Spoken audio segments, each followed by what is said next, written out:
Hello, कैसे हो आप लोग? आई होप आप लोग मस्त हो गए। तो अभी टॉपिक कवर करेंगे refractive index. What is refractive index?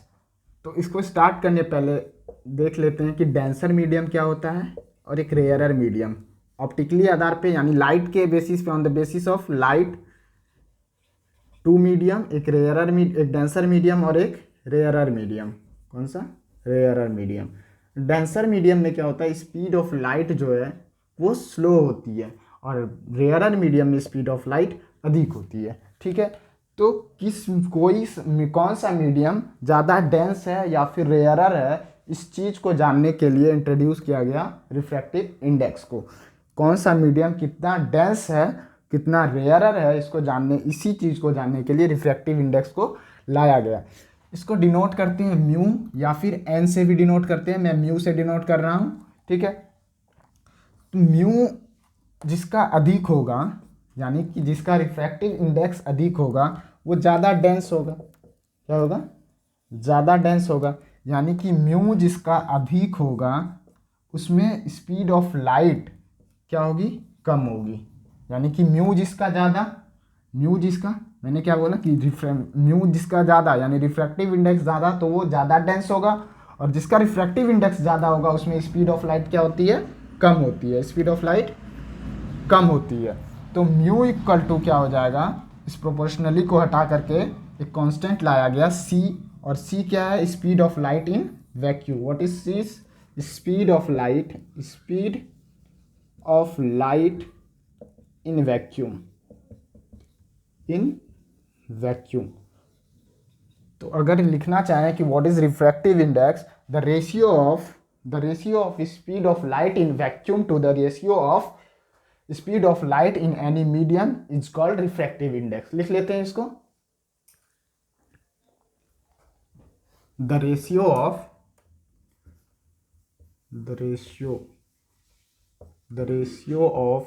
Speed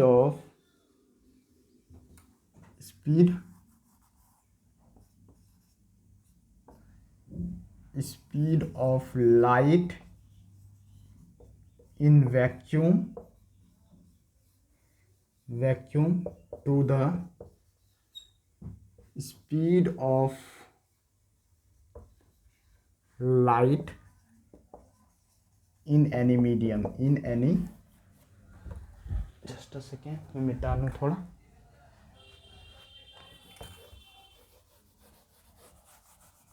in any medium. Okay, और ये म्यू क्या होगा? Mu equal to C upon V. Okay, mu equal to C upon V, the ratio of speed of light. अभी मैं इसे समझाने वाला हूँ, आपको फील आएगा। अभी जस्ट वेट करो थोड़ा सा, जस्ट फील आने वाला है आपको।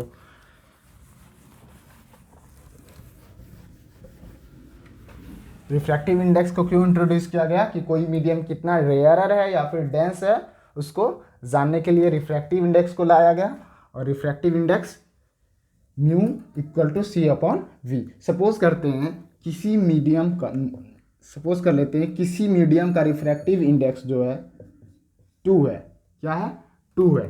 तो इस फॉर्मूला में रिफ्रैक्टिव इंडेक्स 2 पुट किए। सी तो कांस्टेंट है, speed of light upon V. तो v equal to C upon 2 आएगा। ये क्या बताता है, इंडिकेट क्या करता है? ये बताता है कि उस मीडियम में जो है प्रकाश की चाल, स्पीड ऑफ लाइट जो है compare to speed of light in vacuum 1/2 times यानी हाफ टाइम्स डिक्रीज कर जाएगा। ये क्या बताता है कि उस मीडियम में लाइट का स्पीड जो है speed of light in vacuum के कंपेयर में 1/2 टाइम्स यानी हाफ टाइम्स डिक्रीज कर जाएगा। एक अदर एग्जांपल लेते हैं, म्यू इक्वल टू 1.33 यानी ये ग्लास का वाटर का होता है रिफ्रैक्टिव इंडेक्स। तो म्यू इक्वल टू कितना है? 1.33। क्या कर लिए? 1.33 ले लिए। सी क्या है? Speed of light upon v। तो यहाँ से v क्या आएगा? c upon 1.33। यानी कि ये बताता है कि स्पीड ऑफ लाइट उस मीडियम में जो है, यानी कि मीडियम क्या है? जल है, वाटर है। तो वाटर मीडियम में जो है स्पीड ऑफ लाइट 1.33 टाइम्स क्या हो जाएगा, डिक्रीज कर जाएगा। किसके कंपेयर में, निर्वात यानी कि वैक्यूम में स्पीड ऑफ लाइट के कंपेयर में 1.33 टाइम्स डिक्रीज कर जाएगा। ठीक है, और इसको हम लोग एब्सोल्यूट रिफ्रैक्टिव इंडेक्स भी बोलते हैं, एब्सोल्यूट रिफ्रैक्टिव इंडेक्स। ठीक है, ये भी इसको बोलते हैं हम लोग। एक और एग्जांपल ले लेते हैं, सपोज कर लेते हैं कि किसी का रिफ्रैक्टिव इंडेक्स 1 है। क्या है, रिफ्रैक्टिव इंडेक्स 1 है। क्या है, रिफ्रैक्टिव इंडेक्स 1। तो यहाँ पे v इक्वल टू, यानी कि उस मीडियम में स्पीड क्या हो जाएगा लाइट का, c अपॉन ये μ1 है, c अपॉन v, यानी कि v इक्वल टू c हो जाएगा। यानी कि क्या होगा कि स्पीड ऑफ लाइट जो है वो सेम हो जाएगा उस मीडियम में जो स्पीड ऑफ लाइट वैक्यूम में है। और ये केस हम लोग वायु को, एयर को मान लेते हैं कि वो क्या है, निर्वात है। एयर क्या है, निर्वात, वैक्यूम है, वो मान लेते हैं हम लोग। ठीक, ये क्या है, ये refractive index absolute refractive index है। ठीक, अभी हम लोग रिलेटिव रिफ्रैक्टिव इंडेक्स पे बात करेंगे। ये एब्सोल्यूट रिफ्रैक्टिव इंडेक्स हो गया, रिफ्रैक्टिव अब रिलेटिव रिफ्रैक्टिव इंडेक्स देखते हैं हम लोग।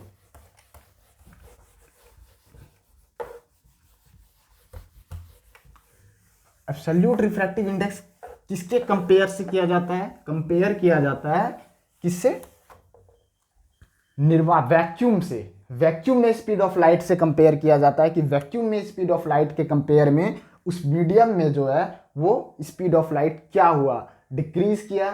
इंक्रीज तो कर नहीं सकता क्योंकि maximum speed of light vacuum में ही होता है, 3 × 10⁸ मीटर पर सेकेंड। अब रिलेटिव देख लेते हैं कि रिलेटिव रिफ्रैक्टिव इंडेक्स क्या होता है। रिलेटिव रिफ्रैक्टिव इंडेक्स, ठीक है।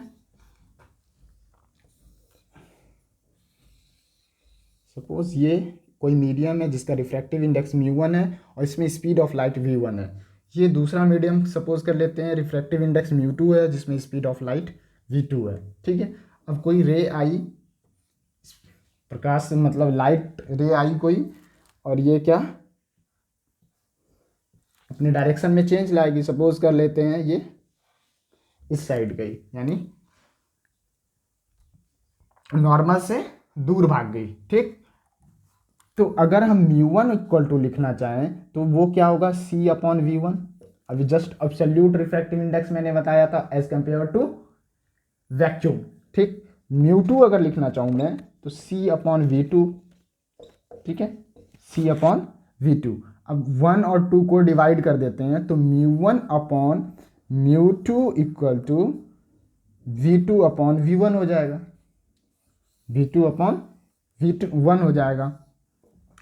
यानी ये रिलेटिव रिफ्रैक्टिव इंडेक्स जो है ये दूसरे मीडियम के, वहां पे एब्सोल्यूट कंपेयर करता था वैक्यूम के रिस्पेक्ट में, और ये किसके रिस्पेक्ट में, किसी अदर मीडियम के रिस्पेक्ट में उस मीडियम का रिफ्रैक्टिव इंडेक्स क्या है वो कंपेयर करता है किसी अदर मीडियम के रिस्पेक्ट में। ठीक है, रिलेटिव रिफ्रैक्टिव इंडेक्स क्या हुआ कि किसी अदर मीडियम के कंपेयर में दूसरे मीडियम का रिफ्रैक्टिव इंडेक्स क्या है, और इसको इस फॉर्मूला से हम लोग निकाल सकते हैं, μ1 upon μ2 equal to v2 upon v1। इसको ऐसे भी लिखा जाता है कि रिफ्रैक्टिव इंडेक्स ऑफ